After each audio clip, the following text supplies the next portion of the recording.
cello, doing a bit of live looping. That right there is a title track on Wato's latest CD called My Regards. So you could get that out in the lobby for $10 for your consumption pleasure, right there. And so my name is Chris Dow's Bacon, and instead of playing 6-string electric cello, I'm going to pick up a drum that comes from West Africa, the djembe drum.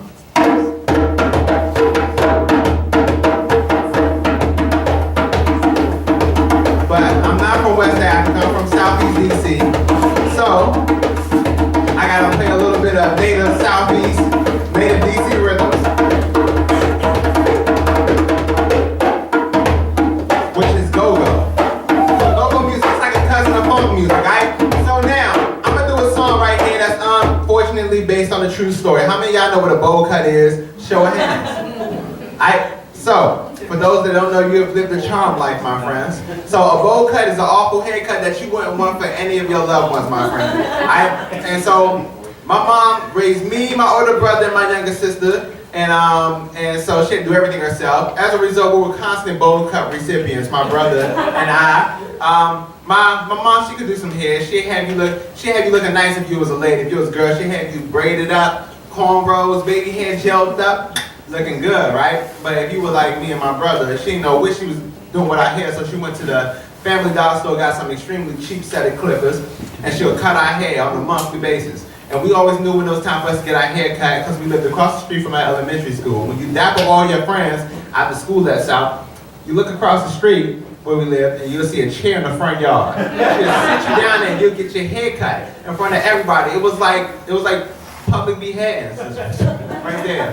So you have an afro on this side and a crew cut on the other side. No good. Before asymmetrical hairstyles were back in fashion, right? So this is the crazy part, right? My mom, she was always preaching to us, be original, be yourself, right? And she let this originality like mantra spill off into all sorts of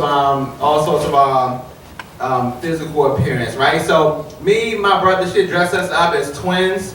Even though we were 2 years apart, and then we go to school wearing all black on some days, on some old crazy stuff. And my mom, she had this original idea to go into the kitchen and get an old Cool Whip bowl that we would use for countless bowls of cereal. And I don't know if y'all know this, but if you take a bowl and you turn it upside down, it becomes a hair cutting apparatus. You place it on your head like this. Take those cheap dollar store clippers, cuts off all the hair on the sides. That isn't hidden underneath the bowl right here. So if this was the bowl right here, this hat, all this hair right here will be gone. That'd be cut off. Now, when you take that bowl off your head, if you have the hair that falls straight down and you have the bowl tilted to the side like that, looking real crazy, and you take that bowl off your head, you get that Justin Bieber asymmetrical bang, like that. Now, if you have hair like this that sticks together at all costs, you take that bowl off your head, and it looks like an A-bomb just went. And that big old mushroom cloud from an atomic blast is your head. It looks like that. It stays like that for the entire month until the rest of your hair grows back. And even when it grows back, you still like an exclamation mark. You can never win, right? And so the next day, we get ready to go to school, right? My little sister skipping to the door with a smile on her face and that confidence that only a new haircut can give you, right? Me and my brother will walk into the door with our heads bowed down in shame because we know that this is like social sabotage. So my mom lifts me and my brother's heads up as if she's gonna offer us hope. Instead, she gives us a handful of Vaseline on our faces. That's supposed to keep our face moisturized during the crazy seasons, but the only thing it was truly good for was taking mosquitoes and flies and freezing them in time on our face like amber. And so me and my brother going to school the next day with these fresh bowl cuts and greasy faces looking like we were just working on cars in the Jiffy Lube, and kids there see us and they'll point and say, oh, he got the bowl cut. And so this right here is our therapy right here, my friends. This is how you recover from having a bowl cut for numbers of years until you finally get smart and save your allowance money. So your job is to say, he got the bowl cut, like those awful kids in school, but don't point because I want to have a flashback, because it's very un-hip-hop like to cry on stage. Alright? So your job is say, he got the bowl cut. I'm going to say different things. I say, he got the bowl cut. Alright?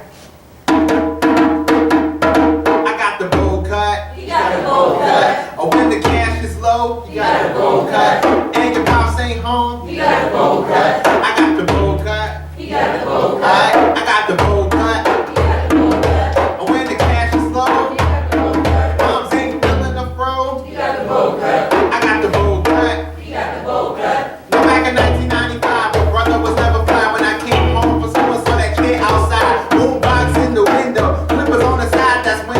decides that it's haircut time. That's how it is. You broke in, your pops ain't there, so your mom volunteers to save money and cut your hair. You wish you could hit up the barber shop with your friends instead of moms leaving these patches behind my ears. The middle of the month, we be scraping for paper. You know we had to fade on the temple taper. The fresh haircuts, cause I'm flying to school cuts. The shape was precise like they did it with a ruler, but back on the south side, chair sitting outside. Mom got the clippers high, and I'm like, wow. She cut my hair low, said you're good to go. Then shaped up the sides with a cool whip bow. I had the bowl cut. But when the cash is low, and your pops ain't home, I got the bowl cut.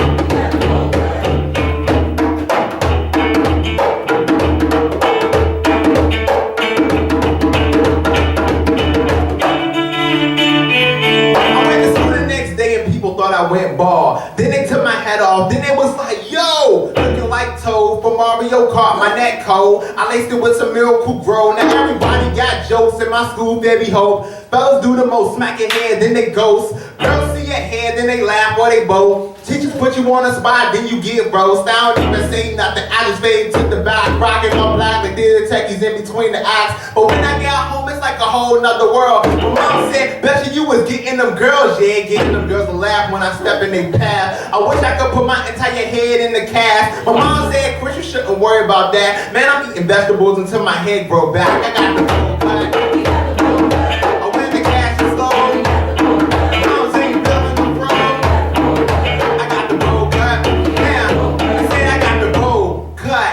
Hold up, fade on the side, the top looks like a donut. You know what it is after school when you roll up. Mom got the clippers next day, you didn't show up. Trying to style it up, ask moms to put a part on the lower left side. Now it look like Noah's Ark. Now cats laughing at your boy, reaching for their Kodaks. Cause the next day I came to school with the Kojak. Vaseline on it, you could see the sheen on it. Kids say it looked like Mr. Clean, don't it? The next month came, I tried to hide my mom's clippers. She came out of the crib with some kindergarten scissors and cut off the sides. Your boy's outside with a Land O'Lakes bowl on my head and I can't hide. My mom said, I'ma hook you up this time. Then on the back of my neck, she drew the Nike sign. I got the bowl cut. You got the bowl cut. But when the cash is low, You got the bowl cut. moms ain't feeling the fro. You got the bowl cut. I got the bowl cut. You got the bowl cut. I got the bowl cut. But when the cash is low, and your pops ain't home, I got the bowl cut. Why so?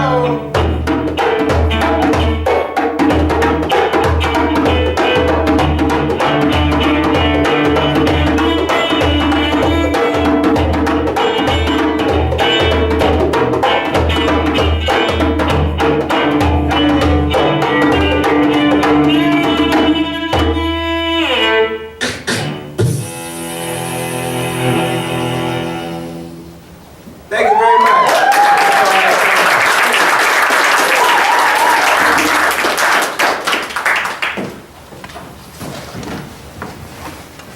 I don't know how to. You guys hear me? Yes. Yes. Exciting.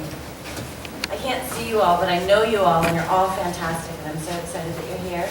And I have a piece of paper because even though I can't see you, you make me nervous. So I want to thank, first of all, the USO Warrior and Family Center at Fort Belvoir and Ashi in particular for being so generous and hosting us this week while we did this incredible workshop. Round of applause, please, for Ashi. Also, International Spirit of Healing, which is a nonprofit. You probably saw their stuff up front, signed up for their newsletter. They're new, they're fantastic, and they kept us from being literally starving artists this week. They brought us food in the green room and then all week long. So thank you, because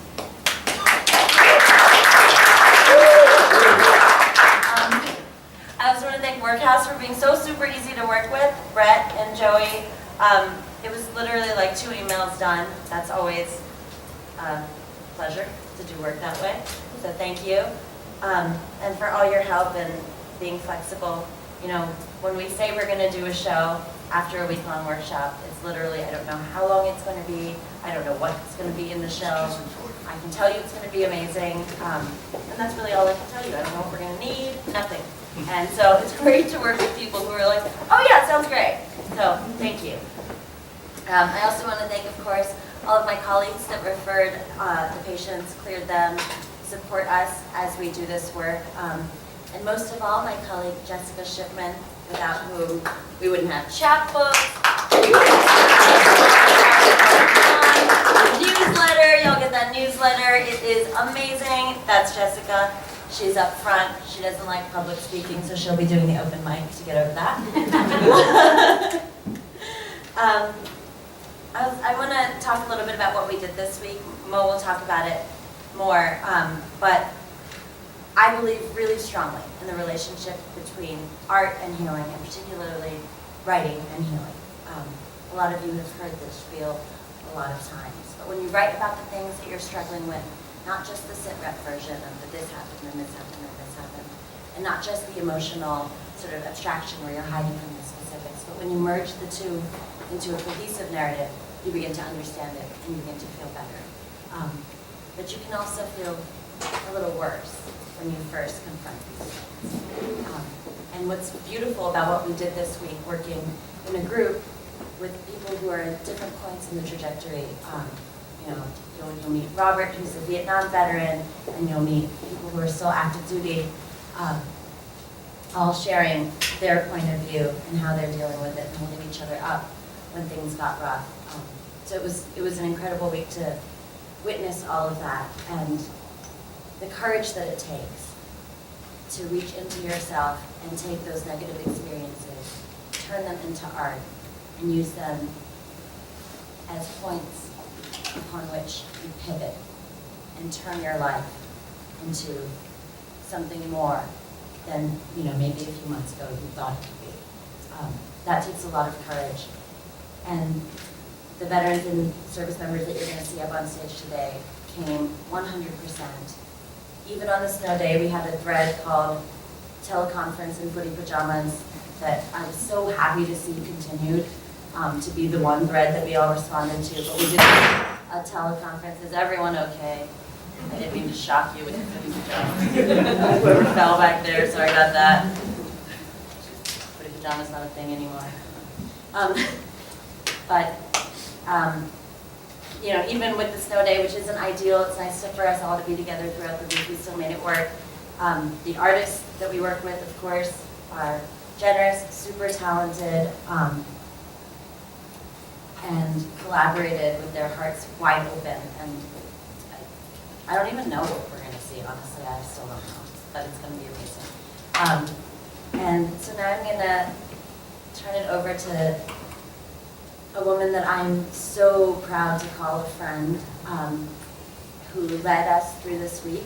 Mahogany Brown is a writer, a publisher, a performer, a Cave Canem Fellow, an incredible teacher who taught me a lot, I would say even most, of the things I know about teaching writing. So it was an honor and a privilege to work with her this week. Let's give it up for Mahogany Brown.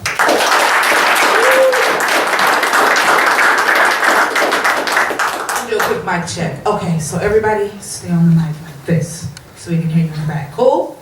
Give it up for Seema.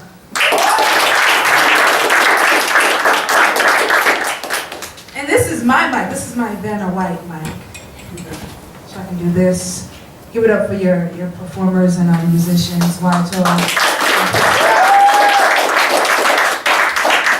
know what y'all are thinking. You're like, we're in a theater, we're listening to poems, we have to be a certain type of attentive and silent. Attentive, yes. Silent, no. Silent is whack. Don't do it, okay? You hear something you like, you can say, ooh. Ooh. Ah. I. Nice. What? Word? And my favorite? Wow. Do that. Make the poets feel loved. Quick artist statements. Chris Stiles said, working with everyone in this program helped further my belief in resiliency. And Whitehall said, to our warriors this week, I listened, absorbed, and channeled the complex emotions that you, our incredible group of warriors, addressed in your writings. Thank you so much, Seema and USL, for allowing us. And thank you, Music and Words program. You guys are dope. So much so I wrote something for you myself. If you should ever want to learn yourself, how capable the heart is of bending, how sturdy the spine becomes before shattering again, how soft the heel of the boot, how dry the vein in the neck, how unacceptably beautiful the break of breath can be. Find a pen, write a song, scribble it in your favorite colors and speak it into a room full of people like you. People finding freedom in the burying of ugly things. People finding the silence as solace. People with voices that scribble their skies with poems. These people are here in the music and poetry program, empowering each one's voice and growth with the kindest and knowing eyes. If you should ever want to learn to love the beauty marks and flaws that freckle your life, this is the place where the hardest good work is done. And something that they wrote, they don't even know they wrote this. So this is new. It's so new, it's stupid. This is our group poem, and they gave me all of these amazing poems written on like a brainstorm sheet, and we put them together, and it's called Anatomy of a Soldier. In my chest, there is an IED of emotions, a frog, a lump of warm coal, an emotionless pit. In my chest, there is a past covered by a Pompeii blast, a heavy bead that runs through my arteries, a place for seeds of love to be planted. In my throat, there is a sound of loneliness, a voice that will not stumble, a sliding lizard in my palm. There is a snakeskin cross, a puddle of resentment from the calls of duty, a child's hand. Walk through the horizon of my eyes and see a worried vision of how not to live, the past and present, vision askew, the sunrise of yesterday. Climb through the windows of my ribs and see the drum of my heart, the struggle of my past, me killing myself. Ring the bars of my ribs until you awaken the jailer. The chimes come to quiet. The demons and the victims of my rage are released. Put your ear to my belly and hear the rumble, the hunger, the fish gasping for air. Put your ear to my belly and hear the songs of those I hold close, and the cries of loved ones I push away. Watch me begin to love. Watch the world from the height of my children. Watch the snakes dancing in sickness. I am a believer. I am a bowl for fish. I am a peaceful jellyfish. I am a soldier. I want the view of the raven. I want to be happy. I want to be better. I want the symphony to stop and give my feet a rest. I want to become what I create. Please make some noise.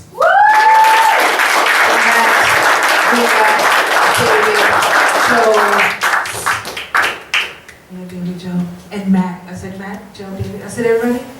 Good. Robert. Yep, I scribbled Robert crazily in here. So we're going to do some poems and some music. They worked all week, and yes, we did work through the snow. I did not have face, but it's all good. First up, he is really good at what he does, and he is someone that Seema told me to look for because he also has changed just her world and how she looks at art. Please welcome to the stage, Joe.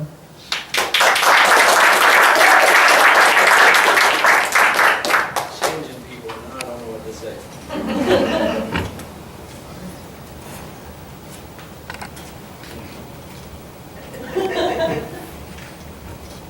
Thought I wore his hat.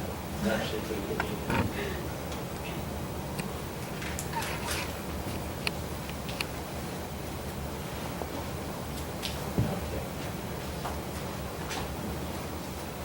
Shades of red and orange.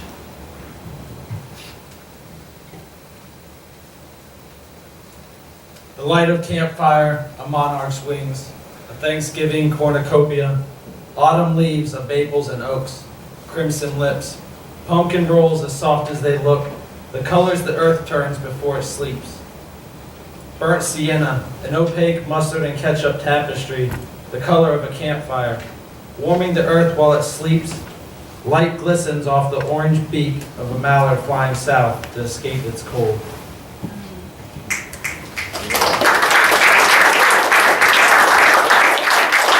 Hi, Joe. Escaping cold. Next up, please welcome to the stage Val. Give it up for Val coming to the stage. Right here to start the team. Give it up.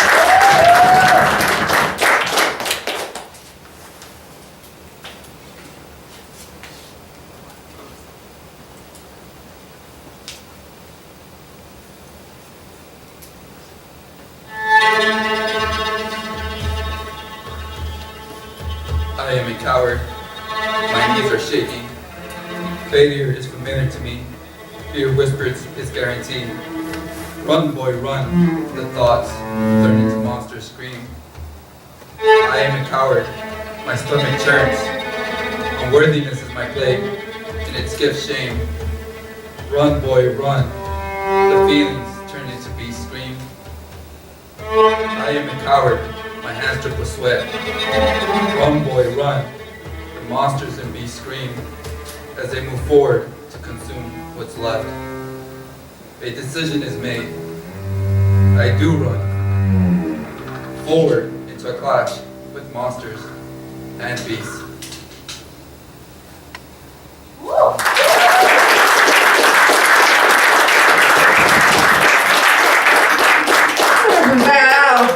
Excellent job. And next up, please welcome to the stage. He's a veteran of this program. Make some noise for David. David, where you at? Yeah, give it up for David.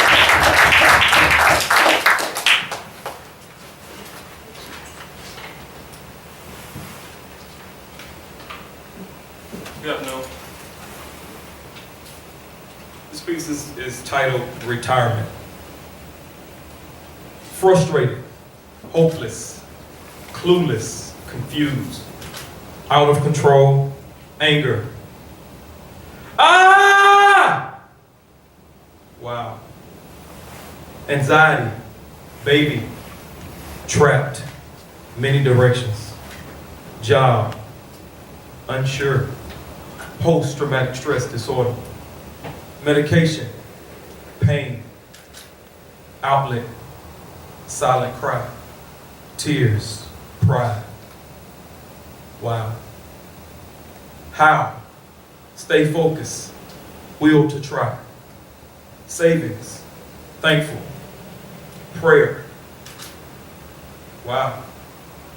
Next phase. I lay here in the calm of the darkness. I wonder, is this it? I hear nothing. I feel nothing. Anxiety of not knowing, slowly building no, churning in my stomach. Deep breath, count to 10, count to 10. Deep breath, count to 10 is what I tell myself. Oh, damn, it's finally happened. I must be dead. Wait. I slowly rise. I feel the warmth of the sun. Gently embrace my cheeks, then nose, then eyes. I realize I am free. I ask that you celebrate life with me. Thank you.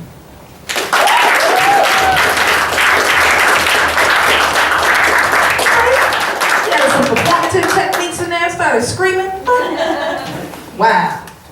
All right, so this is our Lone Ranger, the only woman that was in the group that like rocked out with us. Give it up for Rena coming to the stage. Very short, but she's a powerhouse. Give it up for Rena. That's right.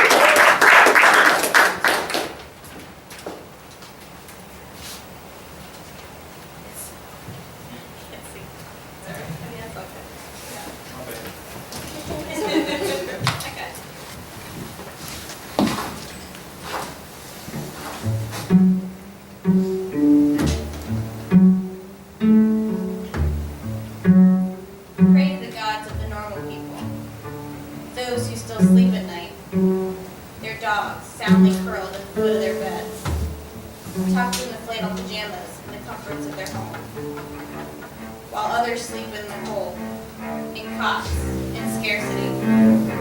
Those who are scared of the people who sleep in cardboard boxes, cross the streets with the thoughts of coming in contact with the homeless, as if they were the enemy.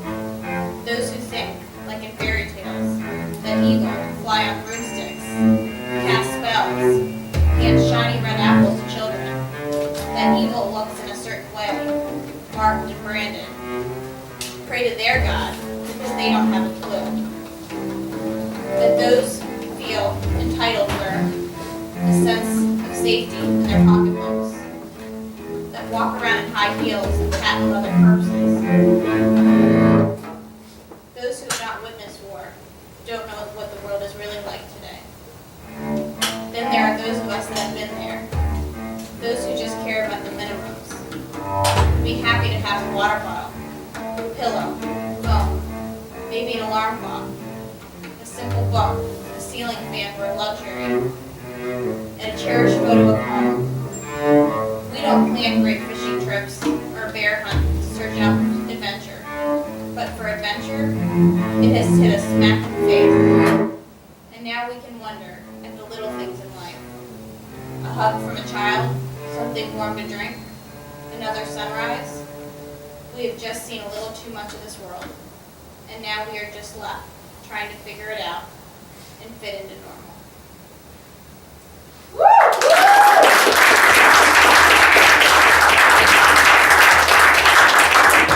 If you are inspired by these people, say, oh yeah. Oh, yeah. Good, that's how we feel all the time. We also had an open mic, so if you have a poem, a haiku, a tweet, whatever, you can come back up here with us, rock with these two amazing artists, and we will listen to you. That is right now. If you want to read, just come up to me, write your name down on my list. You ready for some more poems? Yeah. I don't believe you. Yeah. Up next, smooth operator. Give it up for Robert. Robert coming to the stage. There he is.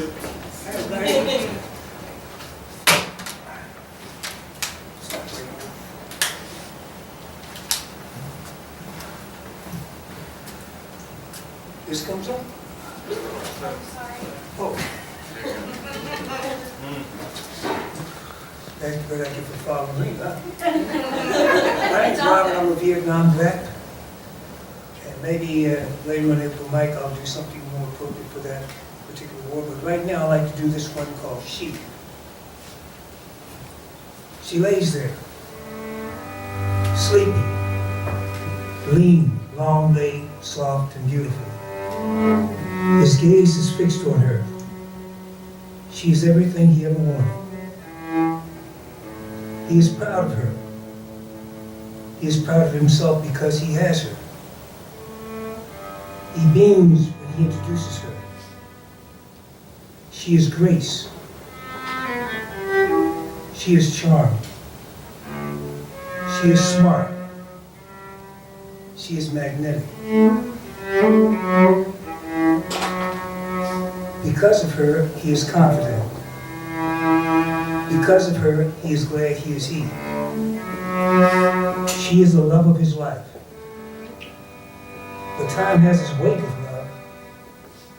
I'm hopeful for him. I'm afraid for him. I am sad for him.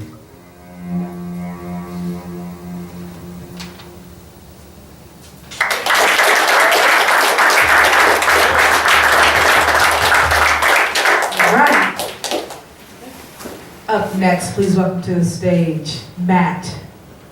Give it up for Matt Young. He's been working hard all day for this cause. Doing the good work. Got it? Alright, well, how's this work? Okay. Alright,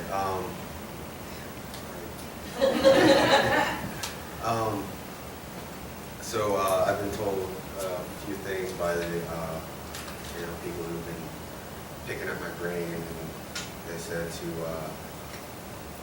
stop drinking, stop smoking, get more organized, and be vulnerable. So this is my shot at being vulnerable. So I prepared a couple things. The first two will be the third one. Find it in this nice book here. Thanks for taking it with me. almost that way, man. I forgot all of it.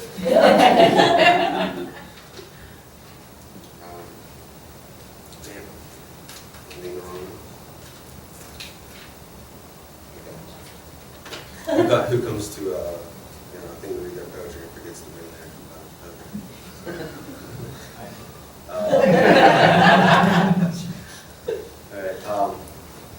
all right, this first one is called, it's called The Hitchhiker. Lovely scene, as I know we move back up to writing, and in one of her courses, she told us to like pull scenes out of our lives that kind of stand out and relive them. So here's a couple of them. The Hitchhiker. You don't have to accept no for an answer. When you know that somewhere, somehow, you can find a yes. You don't have to bury your head in the sand because it's what the world expects. You don't need to write a poem about how the parents of your rich friends don't want you around. How you were always ashamed and embarrassed of your home and learned that you are nothing more than an afterthought. You can let the hitchhiker in your car, buy him a few beers and some wings. In return, he offers wisdom and understanding. Worth more than a can of PBR at the Cactus Lounge. You can move away from home. Elope on the spur of a moment with your girlfriend. You can tell your friend's parents to fuck off when they try to shake your hand after returning from deployment. You can be that hitchhiker in the lives of others as they try to pull their heads out of the sand.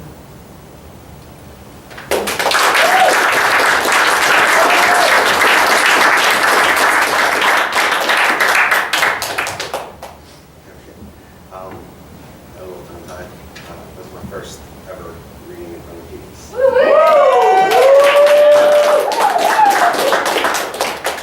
More. Yeah. I got it. Take your time.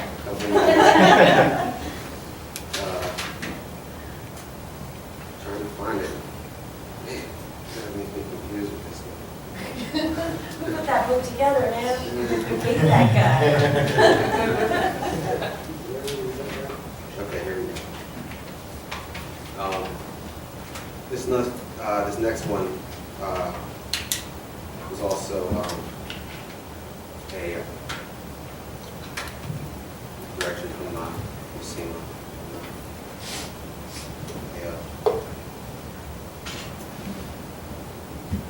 Here it goes. It's called Freedom.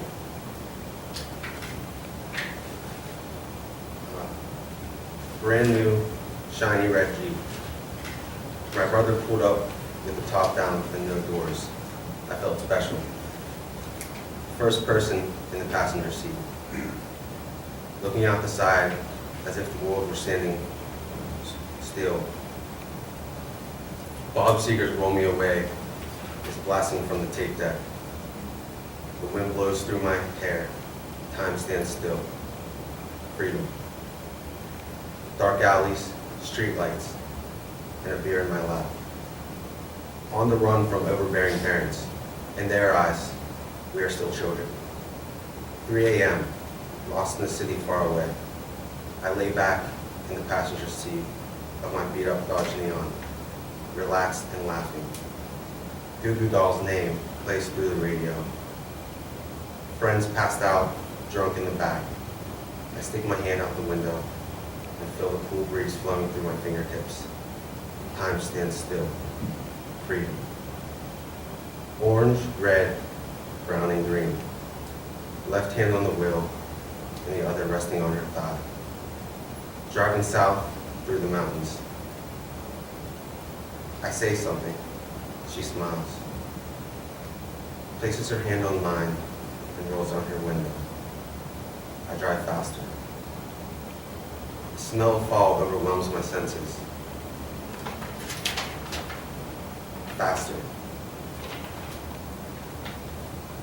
We drive south.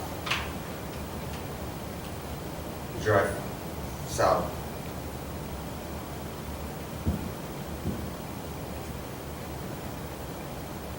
Time stands still.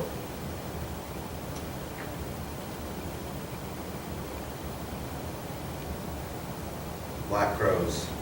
She talks to angels. Plays through the radio. I drive faster. Further south. To freedom.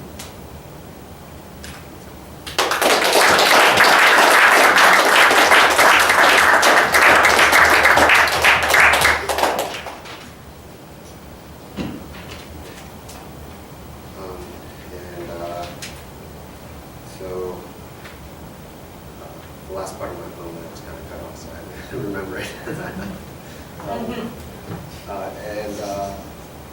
Okay, this is the one for the musically inclined, I guess.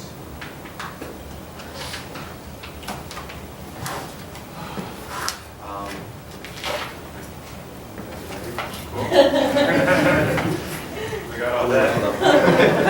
Just water in my mouth. Good idea.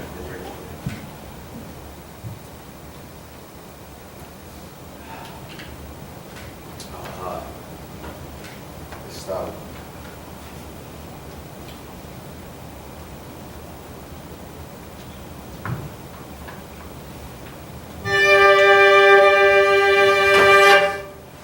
A piercing buzz from beyond rips me from my lover's arms. Sluggish and cold, I do what I'm told. Wake up, move on, never fold. The rock up whiskey seeps through my pores. A stench I savored the night before. A familiar taste in the folds of my lips. The dried up vomit is a comforting bliss. Wash away the hate and shame. A cold shower constricts my veins. Tightens my muscles and awakens my brain. The darkness I carry falls away for a moment. A dim light shines through my shades of atonement. I can find the strength to survive this day. To holster my gun, drop to my knees, beg for forgiveness, and finally breathe. I long for the day I'll be out of this hell by avoiding the bullet when the pin hits the shell. So come, celebrate this day with me. Something inside is trying to kill me, but for now, I'll set it free.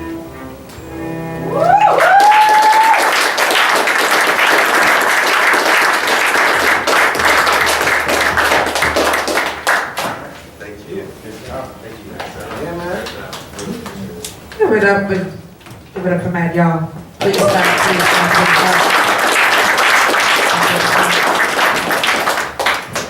The vulnerable thing, you got that down. Just saying, you like check mark, gold star, all that. And we're gonna bring back up Joe. Where you at, Joe? Give it up for Joe coming to the stage. You keep it up.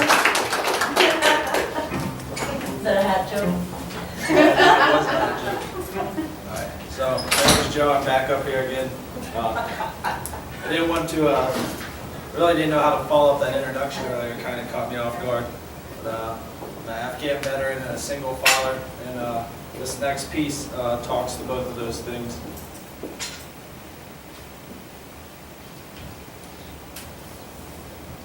I pray to the God of warrior fathers. When your Egyptian cotton sheets hold the comfort of rusted metal teeth, you find yourself contorting to sleep, squeezing your bones into the irony of an empty love seat. Those bunk beds are what has become the smash clock of where you imagine your 20s. Its gears and springs lay across cluttered floors. Childhood toys are no longer memories. They're the priorities that lead to a sink full of dishes, a mind full of trains, a bedside coffee pot, the extra 5 minutes before waking them up. The bird settles, kicking up a storm of sand that is cheesecloth thin. It settles in the deepest parts of you, leaving an uneven deckled edge in your mind. Nothing will ever fit it perfectly again.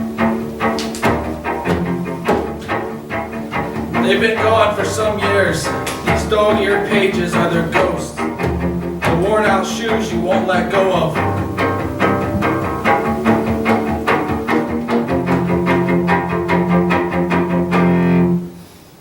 Watch them. Yes, you. Watch them.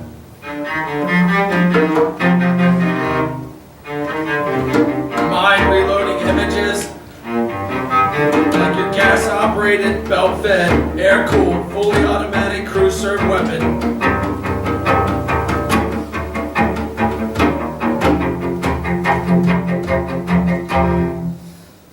Wake up from it. Skin like a wet bar of soap. Roll over and see the only one there is staring through a dirty vanity mirror. The dresser that held the linen is empty. Lay in these metal teeth. Pray to the gods of warrior fathers.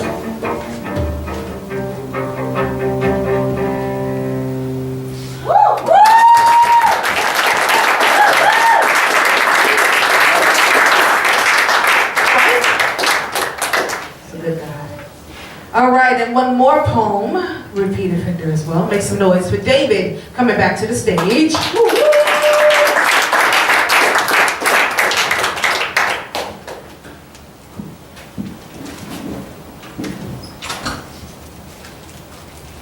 If you see me holding the mic, well, I guess you do see me holding the mic. I actually watched the Michael Jackson thing one day, and Donna Rose told him that when you're singing or talking into the mic, hold it tight because that's your power. So just work with me a little bit. Just to talk about this, I wouldn't call this a poem. I know we're supposed to be speaking poetry, but I cheated a little bit. I've been with my wife for 6 years, and with my struggle over the past year or so, she's constantly told me that I'm not romantic as I used to be, or I don't write her letters, or I just don't do the small things. So I cheated and took the time to do something for my wife. So baby, you can just imagine, everyone else in here has on earmuffs. Me and you right now. A woman's eyes. Let me tell you a story about the eyes of a woman. You can tell a lot about the depth of a woman with a single gaze into her eyes. Think of diamonds and platinum. Think of the beauty and knowledge.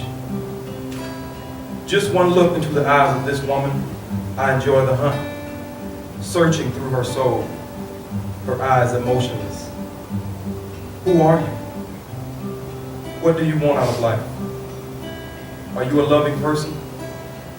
Why did my heart skip a beat? Why did my heart skip a beat? Wow, I'm already in love. I hate a woman with empty eyes, an open cave looking back at me. No worries, that isn't the woman for me. I believe her eyes can reveal her destiny, as I mentioned to you when we first met. I hate to see when water flows from the tunnel of a woman's soul. In other words, I hate seeing a woman cry. I pray that I become a better man, not causing any more tears of pain to flow from your eyes. Again, I say, you can tell a lot about a woman with a simple gaze into her eyes. I would like to place my house, no, my home, into the depths of her thoughts where she places things sacred, allowing others to see how much she is loved. Simply by looking into her eyes. So to meet the process of falling, staying, and being in love, begin with a glimpse into the eyes of a woman. I love you.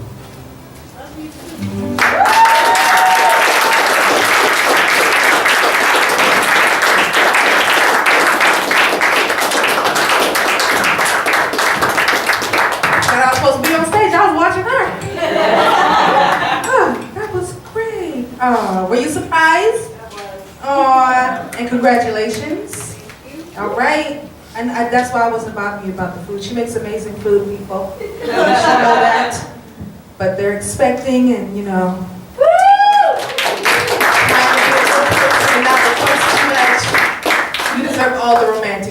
poems, all right? So we make sure that he's gonna stay on this poem a day. This is poem a month for you, that's what it's gonna be. All right, so we heard from David, Joe, Matt, Robert, Rena, Val. Please clap for them one more time.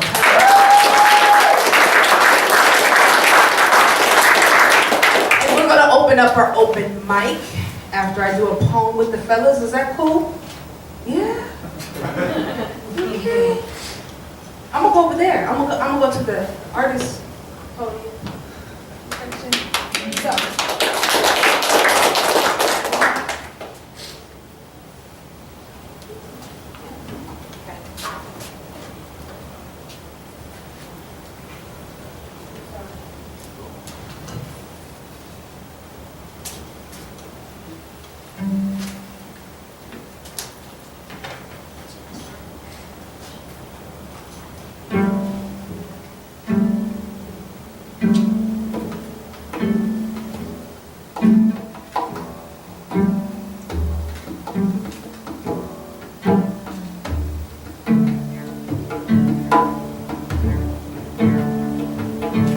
This kin, this stone-tossed family, this kin, this death of choice, this choice of addiction, this kin addicted to dying, this black death that smells like home, this heart has no home, this heart left a home in California, this heart found a home in Brooklyn, in airports, in a little girl's eyes, in the halo of gentrification, and a little bit better. It will all be better if I could just have this home, this house, this man that I love, this love I can't hold, this man that I need, this life I can't hold, this want, this now, this here, sprawled inside my chest, this black, that I can't separate from the breaking sunrise of this smile, this root of all evil, this woman, this evil, this woman, this God, this evil to think myself evil, this God, this evil to think myself anything less than woman, this Bermuda, this Stonehenge, this temple, this flesh and this fat, this sister, this lover, this wife, yes, this wife, this here, be more than your jump off, this be more than your free milk, this be your mother's lonely, this black girl, this bricklayer, this woman that can't forget how to kiss like shadows, how to smile like crypt keepers, how to pray like a whisper, how to forget where she came from a gutter of a woman and a jawbreaker of a man. This hammerhead love sits on my chest, this crunch, this crush, this sound of breakable things, this worthless thing, this worthwhile thing, this breath is worthwhile, this hurt is worth now, this now is worth tomorrow, this tomorrow ain't even here yet, but it sound good, sound like spilled 40 ounces and spliff, flip, flips, this concrete crack tomorrow, this glass chip tomorrow, this morning song of good, this Billie Holiday heartbreak good, this Nina Simone feel good, tomorrow's full of good and heart clatter, and it sound like love, this harbor, this boat, this water, this love, this faith, this cliff, this dive, this miss and dive again still, this love that loves so much more than love, this girl that loves a love like this inner smile, this blade rebirth, this jackknife heart, this pulse with a face like our own, this bloody pope,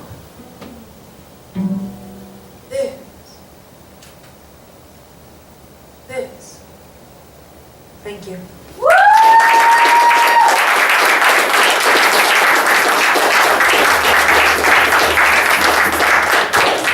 That was fun. I almost started crying, like you guys brought out something new. I hate you. Okay. That's what poetry and music does together. Oh, we have another person? Well, I'm going to bring up the one who's on now. I'll see who's on deck. Cool? Please welcome back Robert to the stage for our open mic. Again, we have open mic set up right here. Come on up.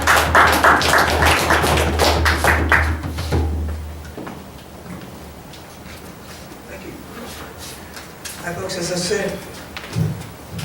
I said, I'm a Vietnam vet, and I was diagnosed with PTSD just a couple years ago. So I went through more than 30 years of knowing something was wrong but not knowing what it was. I'm sure glad to see that the military has accepted this as this situation, post-traumatic stress disorder, as a treatable situation. And more people are getting into it. Young men and women are getting into it before they spend years of their lives messing up and not knowing why. And this poem is a little bit about that. It's called Home from the War.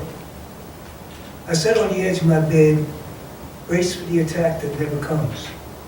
The angst grows, tugging at my nerve endings, pulling tighter, stronger, stretching. The cold fire with red and orange flames, the flashes of yellow, fused with billowing black smoke envelop me.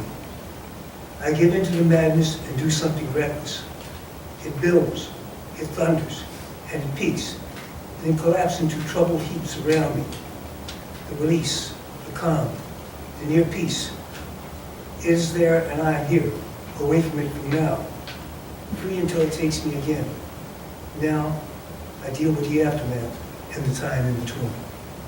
Yes.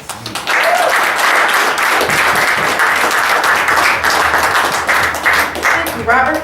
And the last person on our open mic list, Eric Lee Daniels. Is that correct? Yep. Yes. Give it up for Eric Daniels.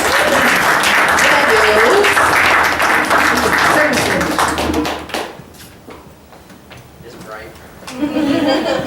And once again, I cannot see you. I didn't do the week-long program. I don't know why. I just didn't do it. And today, when I woke up, I had no intention of coming here. And when I walked in this building, I had no intention of reading. But I'm here now. Yes. And apparently, I'm going to read what I wrote earlier in the class. I did revise it a little bit after I did work on it. It's kind of weird how you end up in a place like this. I think for me, there's 3 trajectories that ended me up here. The first one is I failed every English class starting in 6th grade. So literally passed none of them, and to include literature. And I was convinced, joining the military, that I could not write. So I did the next best thing, and I joined the infantry. Where I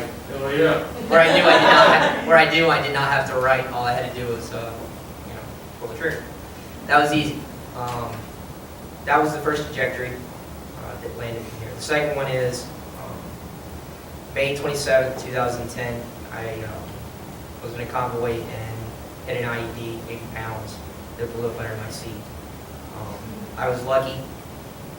Nobody was severely hurt, and everybody in the vehicle walked away from it just fine, except for we all had concussions. I'm currently going through a TBI workup where they are telling me that I've lost some of the cognitive function of my brain. But the only thing that's remained is my spatial visual, which is kind of lucky because in the writing assignment that I was assigned to do today, or Wednesday, was a very visual thing that I could grasp onto. And then the third thing is I've been in a mental institution for the past 50 or 60 days now. I have what's called borderline personality disorder. It is, and this is the first time I'm telling people as a group out loud, so that's kind of tough for me.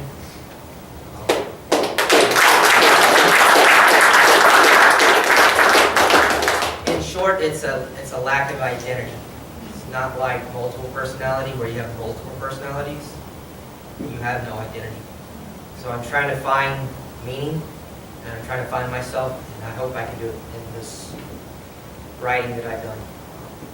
It's titled The Ringing. Your hands are cold with thinning bones, plunging, piercing, grinding flesh. The heart is racing, feet are flying. Those oily hands infect the chest. Sickly green, the body rotting, dying, dead, falling off. Icy fingers tickle heartstrings of my soul. Pluck a thread, watch me jerk. Play a higher note, then I shudder. Doubled over, purging pus.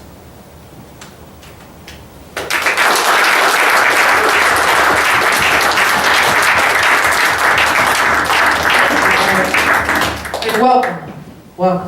Here you can do all of those things and share, and we will hold you down.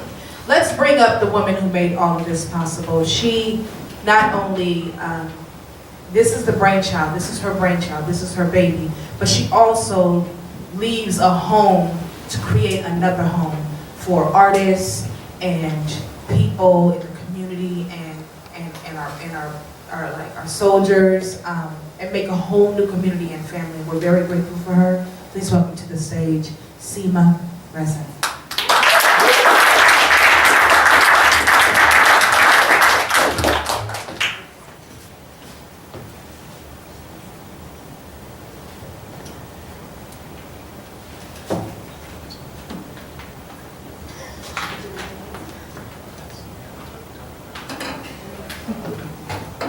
You guys want me to sing? No. First one was a no. I got feelings hurt. What? You want me to do SpongeBob? Yes, please. No, because Tim already is collecting bad pictures of me. That's what he does. It's a weird hobby. But you know, we don't judge. We support everyone here. I'm going to read a piece that I wrote for you guys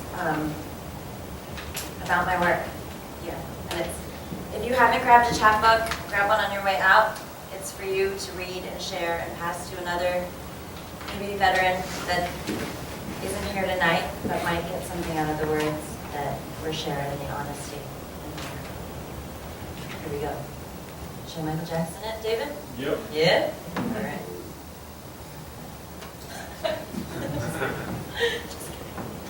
For 3 years, I have been sitting on the sidelines in the brightly lit home stadium, receiving those who return from an away game played in the dark. At first, we do not acknowledge the boulders they love behind them, made of dog tags, used as intended. Missed shots, accurate shots, guilt and shame. Yearnings for a time when the extremes of humanity, of good guys and bad guys, made life more simple and right than it ever will be again. When finally they trust me, in spite of my brown skin, civilian status, artist title, Arabic name. They give me little bits. I accept the pebbles, drop them into my boot, take them with me everywhere, until my feet are sore and I feel so heavy, the earth threatens to crumble beneath me. Pour the pebbles into my poems, dream things I've never had to see. And sometimes they tell me, you don't understand. You never understand. We are changed. We are no longer who we were. And I can't understand. But I believe them. Because I am not who I was 3 years ago. Thank you all.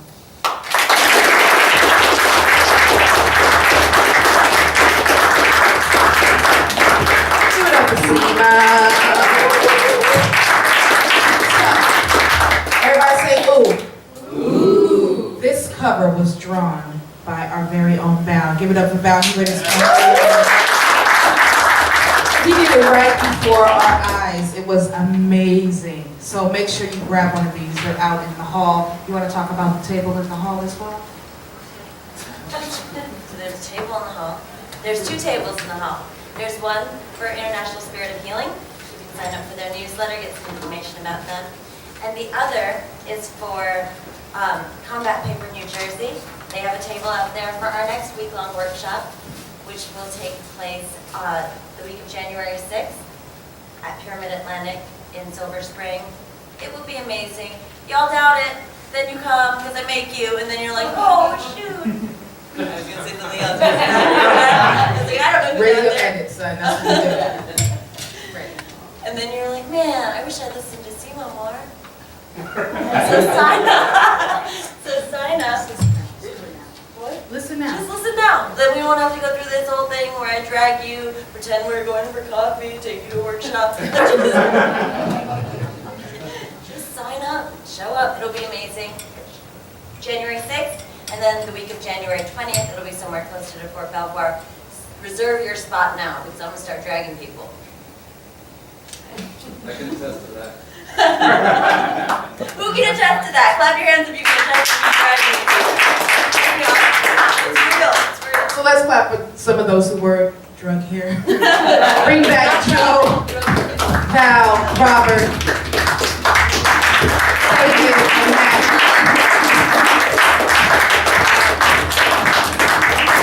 And what we're going to do is we're going to close with the poem from Matt. We standing right here because we got you. Yeah. Oh, yeah.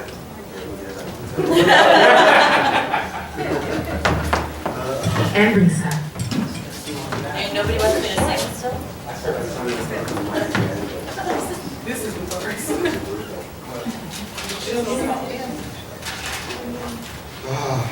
Hey, this is part we're saying we are the world. That's not it. We're supporting. Oh, yeah. But after we are the world. Yes. After after my was romantic gesture he made, I had written something the other day because my wife had been concerned that she's not here right now, but she had been concerned that I was pulling away from her, and with everything that I'm going through right now, I've been going through a pretty tough time. I was also diagnosed with TBI, those results the other day, and some other things as well. And I hadn't been I hadn't been myself. And she was afraid, and she told me to, with all the therapy I'm doing, and she was like, you know, take what you need in music for your life and to be a better person, but don't lose who you are. You don't have to be perfect, you just have to be you. So in response to that, this is what I wrote.